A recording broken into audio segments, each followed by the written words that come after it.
Good evening, all. Hope you're having a fantastic Saturday. I've had a very good one myself. Started off with an early morning Springbok victory over the All Blacks of New Zealand in rugby. Unexpected, but wonderful to see the Boks back on top. Followed it up with a Liverpool game, 5 in a row, top of the log. Been waiting a very long time to see them win the Premier League. Good 30 years, I think, since we won a league title. And then I managed to play some chess, and so all around a very good day. I thought today I'd show you one of my favorite traps for black defense against e4 against the Italian game. Mainly with weaker opponents, although I have actually won some games with stronger opponents who've missed this combination. It's called the Fritz Variation, and let's get into it. So it starts off with pawn to e4, and we respond with e5, f3, c3, and c4.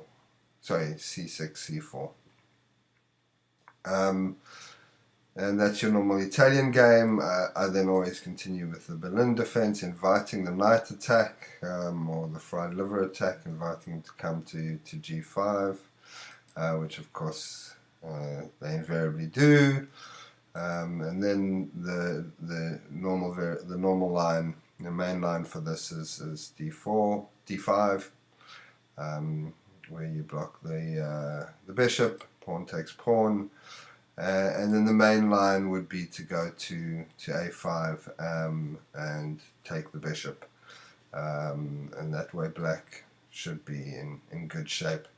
But the Fritz variation is more aggressive. We start an attack immediately by taking our knight to d4, and then if your opponent continues to with his attack, moves his pawn to d6, you take with the queen, allowing him to execute the fork on the queen and the rook anyway, which he then goes ahead and does, and then you move your queen to c6.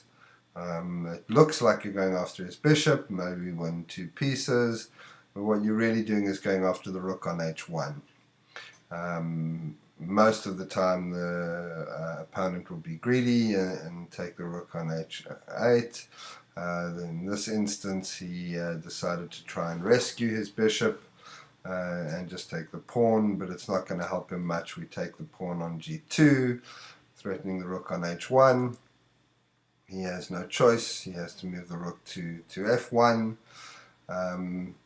We then move the queen to e4. Generally what happens here is the bishop will come to e2, and then you take the knight, and you can follow that up with a beautiful mate there. If the knight wasn't there, of course you could mate in 1 after the bishops come to e2. In this instance he chose to sacrifice his queen instead, and well, that's pretty much game over anyway. He did try and carry on a little bit, but you know, it's a lost game, and at this point he resigned. So that's the Fritz variation for the Italian game. You might want to try it out. It's super aggressive. Can get a bit complicated if he blocks it by not executing the fork and attacking your knight on d4. There's some exchanges, and you need to be a little bit careful because there are some pins and traps.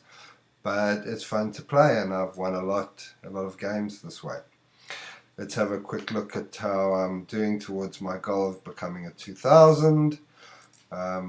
My daily, I'm on 1437, rapid 1307, I believe, there we go, and my blitz rating is a low 1223.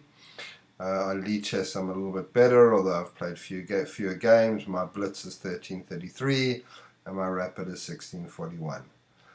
Thanks for watching. Please subscribe. Please give me your comments. And look forward to seeing you again tomorrow.